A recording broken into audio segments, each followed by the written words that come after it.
Hi, this is Deval Patrick, former governor of Massachusetts, and I've got a podcast.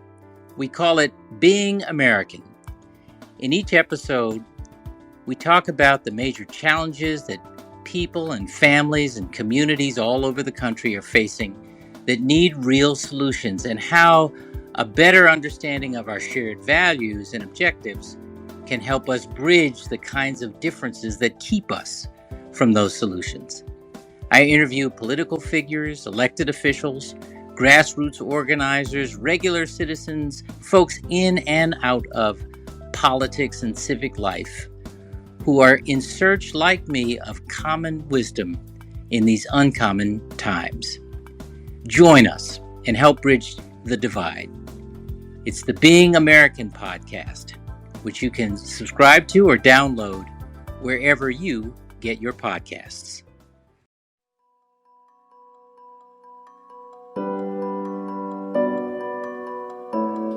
Welcome to For All, a podcast by ACLU of Mississippi, focused on civil rights and liberties in our state. We're here to talk about what's impacting Mississippians right now. And at the end of each episode, we leave you with a call to action for how you can advocate for all of us. I'm Candace Coleman, the Advocacy and Communications Director at the ACLU of Mississippi. The primary role of public officials is to serve our communities and respond to our needs. As voters, we want mayors and aldermen to appoint police chiefs that will ensure our safety and security, right? Well, in the small town of Lexington, Mississippi, one of the poorest counties in the state, the police department's crucial promise to protect and serve is broken. Over 80% of the town's 1,500 population is Black, and through over 200 official and unofficial complaints about the Lexington Police Department, we've learned that officers have a long history of targeting and mistreating Black citizens. The accusations against LPD include brutality, falsifying charges, racially discriminatory roadblocks, and excessive and untraceable cash bond practices. Well, the ACLU of Mississippi has joined a coalition of other civil rights groups, activists, and community members to demand change in Lexington. Largely, we've engaged with Julian, which is a civil rights legal advocacy nonprofit organization that has led a multi-pronged effort to organize, educate, and advocate for the residents of Lexington while investigating LPDs and the city's conduct. The main character found to have been acting against Black Lexington residents is former police chief Sam Dobbins. Obviously, Dobbins is no longer the police chief there, and we'll get into what happened later. But his presence is still felt in the community because the police department's practices, they haven't changed. So Julian and the National Police Accountability Project, they filed a lawsuit alleging these wide-ranging civil rights violations by LPD, and at the direction of and on behalf of the people of Lexington, the ACLU of Mississippi has helped draft and propose new ordinances and policing policies to the Lexington Board of Aldermen. In this episode of For All, I talked with ACLU of Mississippi Legal Director Joshua Tom and founder of Julian, Jill Jefferson, about how Lexington police have wrongfully impacted the community and what's needed on the path to justice in the city. First, here's Jill. Julian we're a really young organization. I founded Julian in 2020, a few weeks before George Floyd's murder. And the reason why I founded it was because as a Black woman who is born and raised in Mississippi, and then, became an attorney, I saw a lot of gaps in the way that civil rights was being done. Our first cases were modern day lynchings. We still have a lot of modern day lynching cases. When I say modern day lynching, I mean like somebody who was lynched after the year 2000. So there are a lot of those in Mississippi, especially a lot of them across the nation. But what Julian does, one of our big things, we're like a full stop, civil rights, human rights shop and like all kinds of, different types of violations. But I can tell you that our focus has been racial terror, because that is the thing that undergirds the criminal justice system. Here in Mississippi and around the nation, if a Black person gets arrested, you don't know what's going to happen to you. You don't know if you're going to live or die. You don't know what's going to happen when you get in jail. You do not know. And for me, I'm not old, I'm in my 30s, and growing up just at my young age, lynching was a really big thing. I was afraid of being lynched just, as a child. Like this is something that is common if you grow up in these kinds of environments. And so focusing on racial terror, that's why we do the work on the lynchings. That's why we do the work in Lexington, because this community is scared to death, and it's because they are poor and they are Black that they are being victimized. This is white supremacy. So those cases are kind of like the things that we really, really focus on. The way that I describe Julian to anybody, I'm talking to for the first time who has like kind of an understanding of civil rights history is I say, Julian is a mix of what LDF was when it was led by Thurgood Marshall and Constance Baker Motley, combined with SNCC pre-1966, plus a Silicon Valley tech firm. What those different components bring, all that together, that is what we do. So how did Julian get involved in Lexington? Well, one of the main complaints from citizens there was how the police department inconsistently handles fines, forcing people to pay cash fines over and over again. They use these fines in so many different ways. So I'll go over a few scenarios. First, if they have a roadblock, which these roadblocks have been happening at ridiculous rates. At one point, there were multiple roadblocks every day of the week and targeting Black citizens, especially in Lexington. And so one thing that would happen is if somebody was going through a roadblock and they had what Lexington would call, quote unquote, an old fine. The police would then arrest them during that roadblock for like a previous unpaid fine. And they would take them to jail and keep them there until they paid that fine in cash. And a lot of the time, something that we found out is that these amounts of what these fines are and what should be paid were made up off the top of the heads of this, like just the officer, just the chief of police. In one instance, for example, one of our plaintiffs in the suit, Eric Redmond, his sister, they had arrested her, taken her to jail because they said she had improper equipment. When he found out, and Mr. Redmond is also a former police officer, when he went to bail to get her out of jail, her fine was $700. So he went to the ATM, got the money, went to pay it. When he brought the $700, then the police department told him, no, it's not $700, it's $2,000.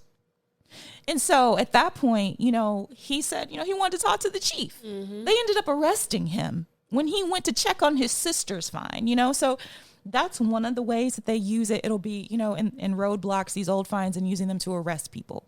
Another thing that they do is that, if they have somebody already detained, they will use these fines. They'll say if somebody has an old fine or old warrant to drive up the cost of getting them out.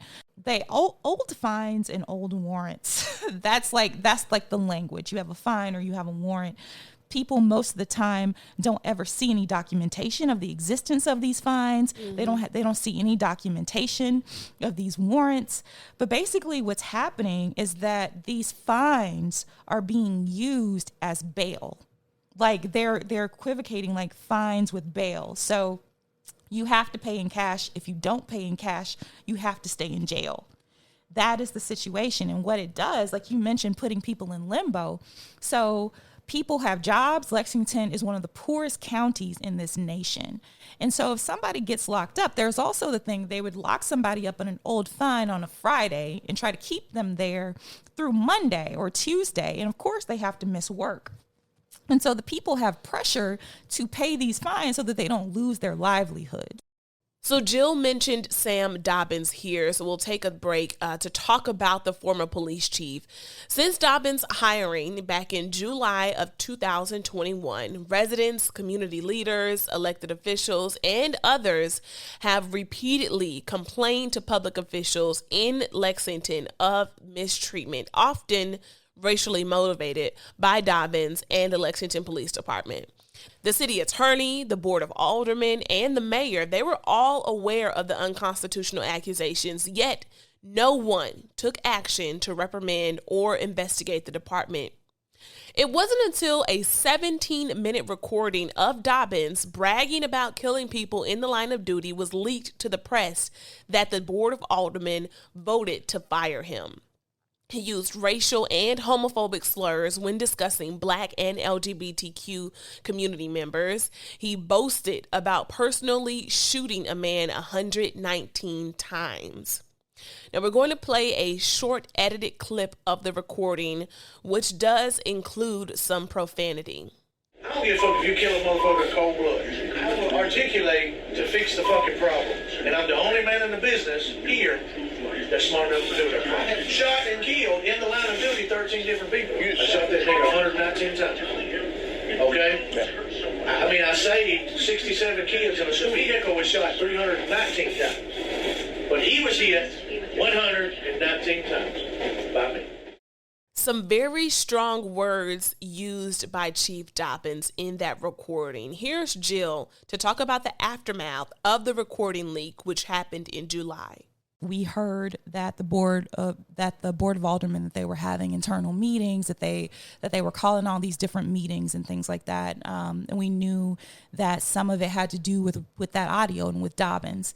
In one of those meetings, they went into executive session, so that portion was closed to the public, but they ended up firing him because of the national pressure from that audio. I want to be clear. They did not fire him because of the complaints. Right. They didn't fire him because of any of the stuff he'd done wrong. They fired him because the nation put pressure on them after the nation had heard that media and was like, how in the world could you employ somebody like this? So it was simply the national pressure that made them do that. And one thing about that, that vote that was not a unanimous vote. That was 3-2, the Board of Aldermen. And what we found out since then is that it was actually planned to be 3-2 in favor of keeping him. But there was an alderman who was supposed to vote to keep him who decided at the last minute to vote to fire him. That alderman, actually, he suffered from that. He got fired from his job he worked at. He worked at a white-owned funeral home in Lexington. They fired him. And then the radio station and the community found out, and they went public about it. And because of that pressure in the community, they hired him back. But they scared him. And so he's since, changed his story. All of that is really like a sad situation. But this is white supremacy at its finest. This stuff can continue to exist because of the supremacy. And so Dobbins, after he was fired, there were things that he did, like, for example, continuing to patrol the town after he'd been fired. He would ride in the passenger seat of a police-issued vehicle with an on-duty officer, Cardarius Epps, and would go around the community. And that basically amounted to witness intimidation, the people who had made these complaints against him. The city knew that he was doing this. Never did they bring Epps in and chat, in some way reprimand him for this. Right. They didn't do anything to Dobbins. Like, this is just an ongoing story of their doing nothing when people are being victimized, or even just making excuses for it, which helps it to continue. So those are some of the things that have happened in the wake of this. And Henderson, so when they fired Sam Dobbins, who is white, they made the interim chief Charles Henderson, who is Black. That is kind of like one of the ways that they're trying to cover themselves now by saying, well, hey, we have a Black chief. Henderson, though, is no better than Dobbins. Henderson was under Dobbins. He was Dobbins' second in command. So, for example, if Dobbins, falsely arrested somebody, it was often Henderson who told him what to charge them with after the fact. So Henderson has had such a huge hand in all of this stuff that's happened. There's a pile of complaints against him from the citizens as well of Lexington, but they went ahead and made this man their interim chief. And what is being said is that they're going to make him the permanent chief. But under his rule, all this stuff has continued. The roadblocks have continued.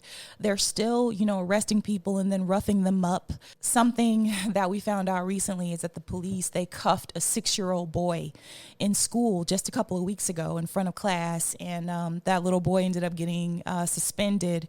Things are still happening. Nothing has stopped. So let's talk about the solutions in Lexington. Can you explain the lawsuit that you all filed at Julian and where that is today? So we filed a suit against the city of Lexington against Lexington's police department and against Officers Henderson and Officer Dobbins. We just this week added more officers to that complaint. And the thing that we requested was a temporary restraining order against the city of Lexington, against the police department, to stop them from harassing people and violating people's rights. So we have specific language in that suit that we use from our precedent, which is Williams v. Wallace. It's an incredible case that like one of the best civil rights attorneys who ever lived, brought, Fred Gray, in 1965 with the Selma to Montgomery March and Bloody Sunday. So that was our precedent.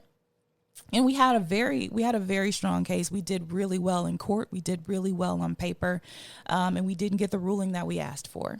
And so we have decided to move forward instead of appealing that so that we can get to discovery. Lexington is not the kind of place that you trust to preserve records. So you want to try to get things as soon as possible and not give them a chance to destroy things. So we wanted to move forward and get discovery in this case. So that's where we are. Our legal arguments, the things that we're asking for in this suit, apart from the temporary restraining order, we've also asked that there be, a citizen review board for complaints against police. We've asked for damages. We've asked for different types of injunctions that would basically enforce people's constitutional rights. These are very basic things that the Constitution clearly guarantees that the people in Lexington are not getting. And something I can say, as somebody who's been to Lexington many times, and as somebody who is Black and a woman who is going there and has dealt with those police officers and has, they've threatened to arrest me on things that didn't even make sense. I can tell you that when you enter Lexington, if you are a Black person, you essentially don't have rights. That is what I feel every single time I enter those city limits. Whenever I get off of the highway and get on that exit, I let people know this is where I am. If I don't check in with you at a certain amount of time, then you should, check on me. You should call this person, because is it that bad? This is something where this community is in fear. In addition to the lawsuit, the everyday practices of the police department need to be stopped now. At the direction of and on behalf of the people of Lexington, the ACLU of Mississippi has helped draft and propose new ordinances and policing policies to the Lexington Board of Aldermen. ACLU of Mississippi Legal Director Joshua Tom explains. The policies for the Lexington Police Department, should already be adopted. These include complaint policy. If someone has a complaint against the police department, it should be processed in a consistent way, and there should be some type of result given to the person who complains. An unbiased policing policy, which just means that you can't police in a discriminatory or biased fashion. And then in a checkpoint policy that makes the checkpoints consistent and only done for constitutional and legal reasons with minimal amount of intrusion, while still providing the important ability to prevent drunk driving, to ensure people have license and registration, et cetera. And if you look at International Association of Chiefs of Police, other law enforcement experts and agencies, these are policy basics. Like any standard policies and procedure of a law enforcement agency should already have these. So the fact that Lexington doesn't is not a good thing. And so we're just sort of really recommending that they get up to the bare minimum standard. And for purposes of ordinances, we recommended repeal of a profanity ordinance, which had made it illegal for anyone to use profanity or cuss at a police officer, which there's Supreme Court precedent from the United States Supreme Court that says, simply using words, even if it's profanity, against a law enforcement officer is protected speech. And so this ordinance is, I think just facially unconstitutional. And so we asked them to repeal that. We've also asked them to update their fireworks ordinance and their inoperable vehicle ordinance, because those two ordinances were resulting in people engaged in, revelry during the 4th of July or New Year's Eve, or people who, either their car broke down for a couple of days or they were mechanics with, inoperable cars on their property that they were working on for their jobs, resulted in people like that getting involved in law enforcement interactions resulting in fines and fees and arrests. And the community requested that changes be made to those to make things more fair for the residents. I do want to talk about this issue of roadblocks, though, because it seems like it is like the open door or the foot in the door where a lot of these incidents are occurring. And we've also seen police departments weaponize roadblocks before. Madison County, for instance, as well as even here in Jackson, where we put out a couple of statements about the issues that were occurring because of the roadblocks here in Jackson. Can you talk a little bit about just like the common denominator here, roadblocks, and how police are using these as tools to antagonize and to target communities, specifically communities of color and poor communities? Yeah, so, there are legitimate reasons to use roadblocks. Roadblocks are set up to ensure people aren't drunk driving, to ensure that people have license and registration. And, when done appropriately and done with, minimal amounts of inconvenience and intrusion into motorists driving, they can serve a good purpose. However, as we've seen in Madison County, which, the ACLU Mississippi was involved in a lawsuit over the Madison County Sheriff's roadblock practices several years ago.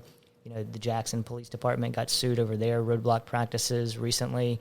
And then, now we're talking about the Lexington Police Department's roadblock practices. The common denominator across all three of those is that these roadblocks were not being used simply to check for license and registration or drunk driving, but instead they were used, or at least appear to be used, in Lexington for general crime control purposes. And if you are doing that, the Supreme Court of the United States has said that that's illegal. You can't have roadblocks for general crime control. And also in Madison County and also in Lexington, it seems that the roadblocks are being concentrated and targeted to black people. And so, if you target policing at a certain race, that's also unconstitutional in violation of the 14th Amendment. Police misconduct, excessive force, and targeting are particularly disturbing in a community like Lexington, which is majority black and economically disadvantaged. The type of violence and corruption neighbors have outlined in complaints is in line with the system of American policing that has harassed, brutalized, and murdered black people since its inception, and it can no longer be swept aside.